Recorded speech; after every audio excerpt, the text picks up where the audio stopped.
Mr. Sterling, thank you also for being here today. Following the 2020 election, in addition to your normal duties, I understand that you became a spokesperson to try to combat disinformation about the election and the danger it was creating for elections officials, among others. In a December 1 press conference, you addressed some of your remarks directly to President Trump. Let's take a look at what you said that day. Mr. President, it looks like you likely lost the state of Georgia. We're investigating. There's always a possibility. I get it. And you have the rights to go through the courts. What you don't have the ability to do, and you need to step up and say this, is stop inspiring people to commit potential acts of violence. Someone's going to get hurt. Someone's going to get shot. Someone's going to get killed. And it's not right.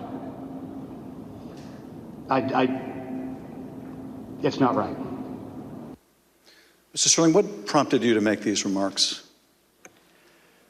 Mr. Schiff, we had a previously scheduled press conference that day, as we were in the habit of doing, trying to be as transparent as we could about the election and the counts going on. A little after lunch that day, lunchtime, I received a call from the project manager from Dominion Voting Systems, who was oddly, audibly shaken. She's not the kind of person I would assume would be that way. She has a master's from MIT, a graduate of the Naval Academy, and is very much on the ball and pretty unflappable. And she informed me about a young contractor they had who had been receiving threats from a video had been posted by some QAnon supporters. And at that point, we had been been steeping in this kind of stuff. So it was around us all the time. So I didn't take note of it more than adding to the pile of other stuff we were having to deal with.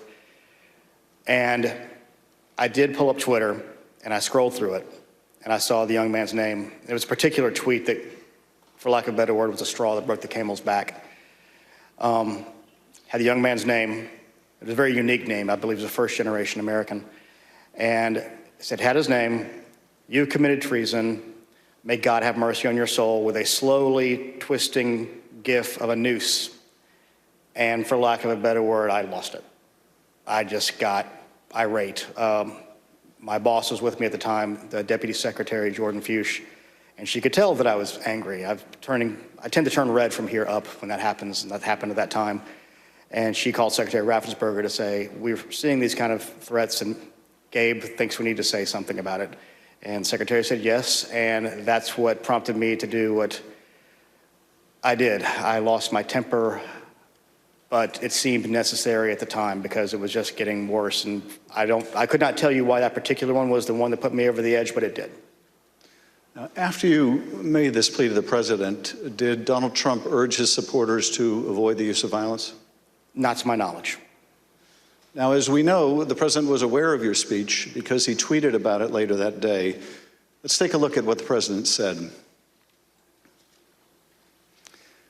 In the tweet, Donald Trump claims that there was, quote, "massive voter fraud in Georgia." Mr. Sterling, that was just plain false, wasn't it? Yes, sir. Nevertheless, the very next day, on December 2nd, President Trump released a lengthy video again making false claims of election fraud in Georgia. Let's take a look at what he said this time. They found thousands and thousands of votes that were out of whack, all against me. In fact, the day after Donald Trump released that video, so now we're talking just 2 days after the emotional warning that you gave that someone's going to get killed, representatives of President Trump appeared in Georgia, including Rudy Giuliani, and launched a new conspiracy theory that would take on a life of its own and threaten the lives of several innocent election workers. This story falsely alleges that sometime during election night, election workers at the State Farm Arena in Atlanta, Georgia, kicked out poll observers. After the observers left, the story goes, these workers pulled so-called suitcases of ballots from under a table and ran those ballots through counting machines multiple times. Completely without evidence, President Trump and his allies claimed that these suitcases contained as many as 18,000 ballots, all for Joe Biden. None of this was true.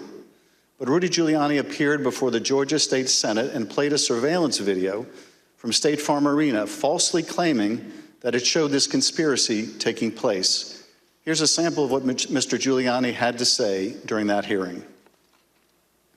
And when you look at what you saw on the video, which to me was a smoking gun, powerful smoking gun, well, I don't have to be a genius to figure out what happened.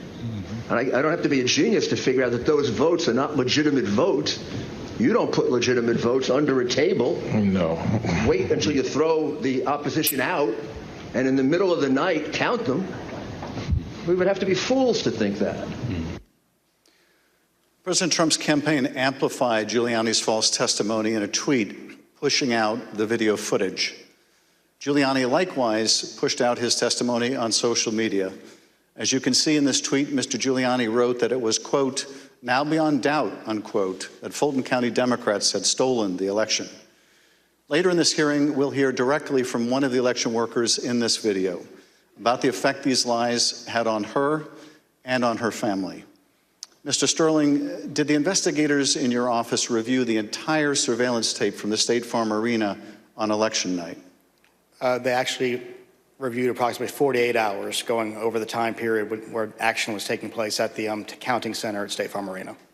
And what did the tape actually show? Depending on which time you want to start, because as was mentioned, this conspiracy theory took on a life of its own, where they conflated a water main break that wasn't a water main break and throwing observers out and a series of other things. What it actually showed was Fulton County election workers engaging in normal ballot processing. One of the things that was very frustrating was the so-called suitcases of ballots from under the table. If you watch the entirety of the video, you saw that these were election workers who were under the impression they were going to get to go home around 10:30. People are putting on their coats. They're putting ballots that are prepared to be scanned into ballot carriers that are then sealed with tamper-proof seals so that they're not messed with. It's an interesting thing because you watch there's 4 screens of the video, and as you're watching it, you can see the election monitors in the corner with the press as they're taking these ballot carriers and putting them under the table. You see it there. One of the other hidden ones, if you looked at the actual tape, was on the outside of the table, just from the camera angle. You couldn't see it originally. And this goes under the no good deed goes unpunished.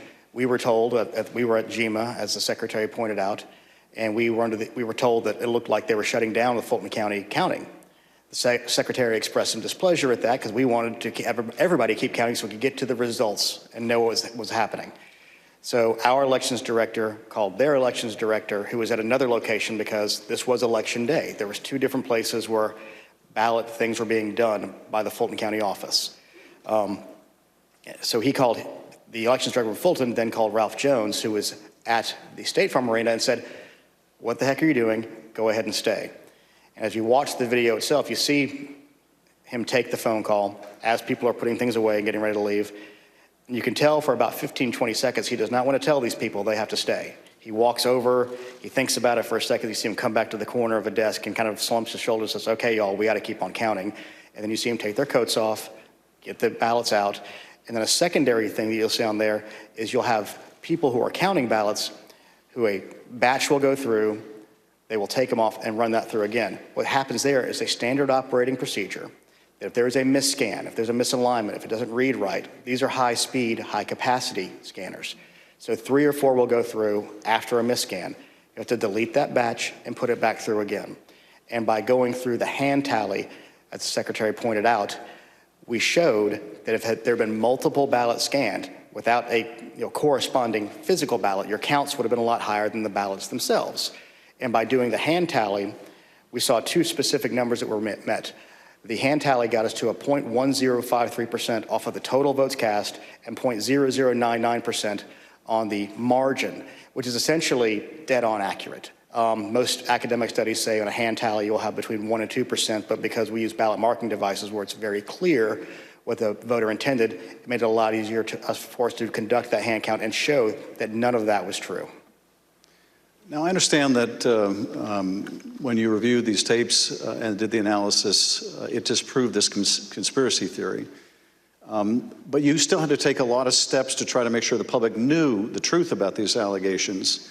And you did frequent briefings for the press. Let's take a look at one of those press briefings, Mr. Sterling, that you held on December 7th to make the point that you just did today.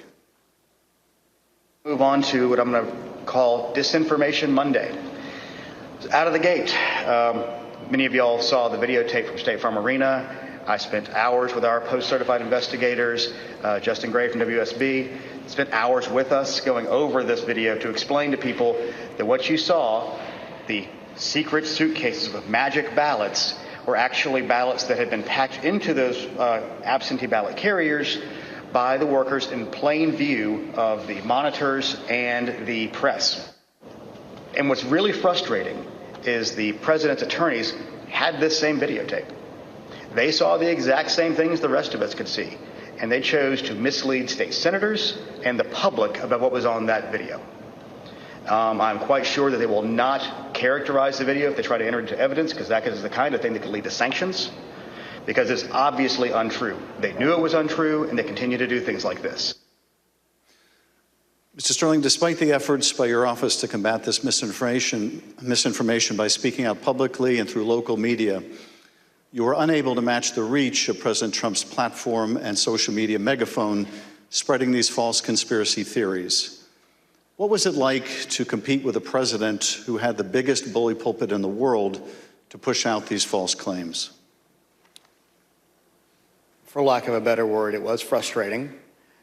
But oftentimes I felt our information was getting out, but that there was a reticence of people who needed to believe it because the President of the United States, whom many looked up to and respected, was telling them it wasn't true, despite the facts. And I have characterized at one point it was kind of like a shovel trying to empty the ocean. And yes, it was frustrating. I even have family members who I had to argue with about some of these things, and I would show them things, and the problem you have is you're getting to people's hearts. I remember there's one specific, an attorney that we know that we showed and walked him through, this wasn't true. Okay, I get that. This wasn't true. Okay, I get that. This wasn't, 5 or 6 things. But at the end, he goes, I just know in my heart they cheated. That's just, and so once you get past the heart, the facts don't matter as much.